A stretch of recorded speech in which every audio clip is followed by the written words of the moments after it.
नमस्कार, श्री स्वामी समर्थ. आपल्या यूट्यूब चॅनेलमध्ये तुमचे सर्वांचे खूप खूप स्वागत आहे.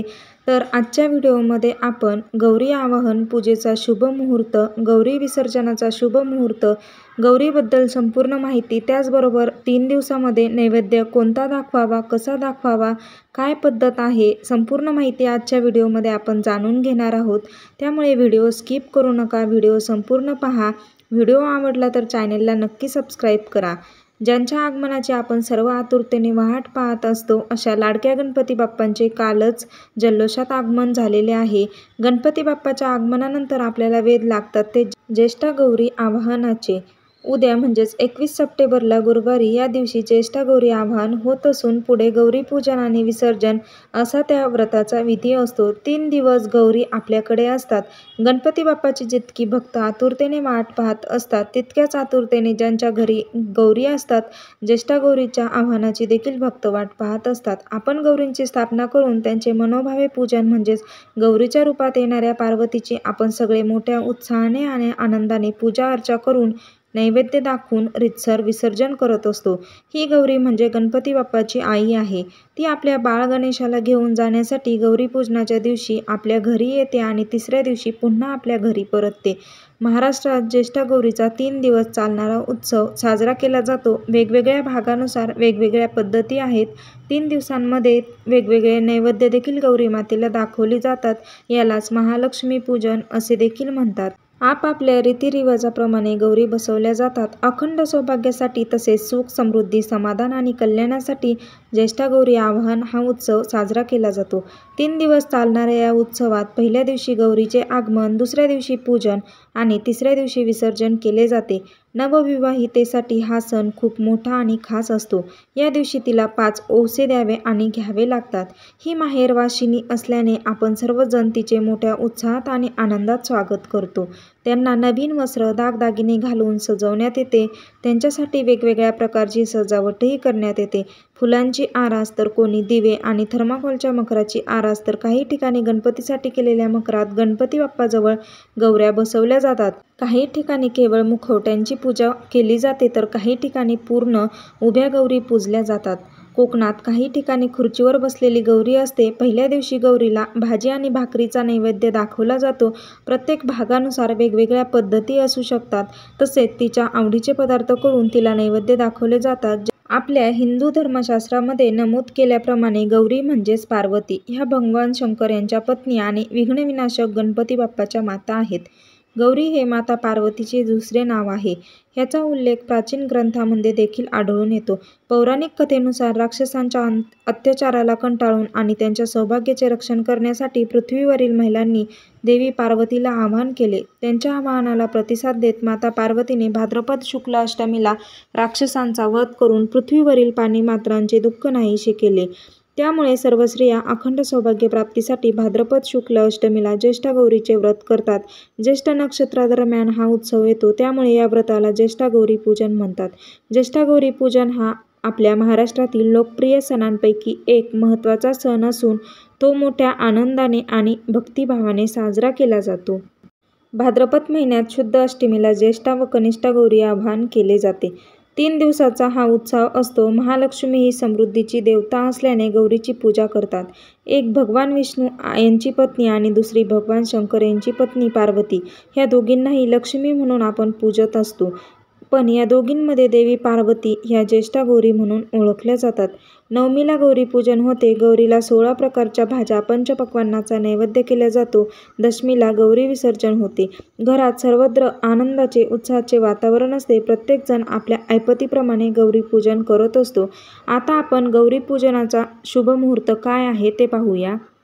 ज्येष्ठ गौरी आवाहन उद्या म्हणजेच गुरुवारी 21 सप्टेंबर 2023 रोजी होणार आहे आणि त्याचा शुभ मुहूर्त हा सकाळी 6:12 ते दुपारी 3:34 असणार आहे. त्याचबरोबर ज्येष्ठ गौरी पूजन हे शुक्रवारी 22 सप्टेंबर 2023 रोजी आहे आणि त्याचा जो शुभ मुहूर्त आहे तो 23 सप्टेंबर 2023 रोजी. अनुराधा नक्षत्र प्रारंभ हा 20 सप्टेंबर 2023 रोजी दुपारी 2:58 चालू होणार आहे आणि अनुराधा नक्षत्र समाप्ती ही 21 सप्टेंबर 2023 रोजी दुपारी 3:34 असणार आहे. गौरी आणि गणपती जेव्हा एकाच वेळी घरात असतात तेव्हा तो उत्साह वेगळाच असतो. गौरीच्या आवाहनाचे, पूजेचे, विसर्जनाचे असे 3ही दिवस धर्मशास्त्राने निश्चित करून दिलेले असल्यामुळे भाद्रपद शुक्ल अष्टमीला गौरी येतात. दुसऱ्या दिवशी त्यांचे पूजन केले जातो, पुरणपोळीचा नैवेद्य त्यांना दाखवला जातो आणि तिसऱ्या दिवशी विसर्जन केले जाते. गौरी ठरलेल्या दिवशी येतात आणि ठरलेल्याच दिवशी जातात. त्यामुळे 3 दिवसाच्या माहेरपणासाठी आलेल्या या गौरीचे माहेरपण अगदी थाटामाटात केले जाते. अनुराधा नक्षत्रावर मुहूर्त साधत गौरीची प्रतिष्ठापना केल्यास अधिक मंगलदायक ठरते. भाद्रपद महिन्याच्या शुक्ल पक्षात अनुराधा नक्षत्रावर गौरीचे घरोघरी आगमन होते. ज्यांना आपल्या घरी गौरी आवाहन करायचे असते त्यांनी त्या दिवसभरात केव्हाही गौरीची प्रतिष्ठापना करू शकतात. गौरी पूजनाला काही ठिकाणी महालक्ष्मी पूजन तर काही ठिकाणी गौरी गणपती असेही म्हणतात. गौरींचे हे पूजन ज्येष्ठ नक्षत्रावर केले जाते, म्हणूनच यांना ज्येष्ठा गौरी आवाहन असेही म्हणतात. माहेरवाशीण म्हणून येणाऱ्या गौरीचे आवाहन आजत गाजत दारात रांगोळी काढून, लक्ष्मीची पावले काढून, ताट आणि चमचा वाजवत गौरीला घरात आणले जाते. सर्वप्रथम तुळशीसमोर गौरीचे मुखवटे ठेवले जातात. त्यानंतर त्या गौरी आपल्याला उचलत आणायच्या असतात. गणपतीच्या मूर्तीजवळ गौरीची स्थापना करायची. शक्यतो माहेरवाशिणीच्या हातूनच गौरीची स्थापना होते. तिला साडी नेसवली जाते. सर्वप्रथम जेव्हा आपण गौरी घरात घेऊन येतो तेव्हा तिला घरभर तिचे मुखवटे फिरवले जातात. त्यानंतर आपल्या देवाजवळ नेऊन ते ठेवायचे असतात आणि तिला नटवले जाते. घरातील माहेरवाशिणीच्या हातूनच गौरी आवाहन करण्यात येते. त्यांना छान दागिने, फुलांचे हार, नव्या साड्या नेसून गौरीला उभे केले जाते, सजवले जाते. गोडधोडाचे जेवण करून नैवेद्य दाखवला जातो. काही ठिकाणी 16 भाज्या आणि पंचपक्वान्नाचा बेत केला जातो. विविध भागामध्ये विदर्भ, मराठवाडा, पश्चिम महाराष्ट्रात मोठ्या प्रमाणात गौरी आवाहनाचा सोहळा थाटामाटात पार पडतो. असुरांपासून गौरीने अत्याचार मुक्त केले असल्यामुळे सुहासिनी स्त्रिया गौरीचे या दिवशी आवाहन करतात. गौरी आवाहनाच्या दिवशी 16 अंकाला खूप महत्त्व आहे आणि म्हणून या दिवशी 16 सवाष्णींना बोलवून त्यांची पूजा करण्यात येते आणि 16 शृंगाराच्या वस्तूंचे वाटप करण्यात येते. याशिवाय 16 प्रकारचे फळं, मिठाई, पदार्थांचा नैवेद्य ज्येष्ठा गौरीसाठी दाखवण्यात येतो. दुसऱ्या दिवशी गौरीचे संपूर्ण पूजन करण्याचे विधी असतात आणि तिसऱ्या दिवशी गौरी विसर्जन असते. दुसऱ्या दिवशी हळदी कुंकू देखील ठेवले जाते. पहिल्या दिवशी आपण गौरीला घरात उंबरठ्यातून घेऊन येतो तेव्हा जी व्यक्ती गौरी घरामध्ये आणते तर तिचे पाय दुधाने व पाण्याने धुतात आणि त्यावर कुंकवाचे स्वस्तिक काढतात. घराच्या दरवाजापासून ते जिथे गौरी बसवायचे त्या जागेपर्यंत लक्ष्मीच्या पायांचे ठसे उमटवत गौरींचे मुखवटे आणतात. त्याचबरोबर धान्याच्या राशी ग्लासमध्ये ठेवत ते देखील लाथळले जातात. त्यावेळी ताट चमच्याने किंवा घंटेने वाजवत आवाज केला जातो. यानंतर त्यांची स्थापना करण्यापूर्वी त्यांना घरातील समृद्धी, दूध दुभत्याची जागा इत्यादी गोष्टी दाखवण्याची प्रथा आहे असे सांगितले जाते आणि त्यांचे आशीर्वाद मिळून ऐश्वर्य नांदो अशी प्रार्थना केली जाते.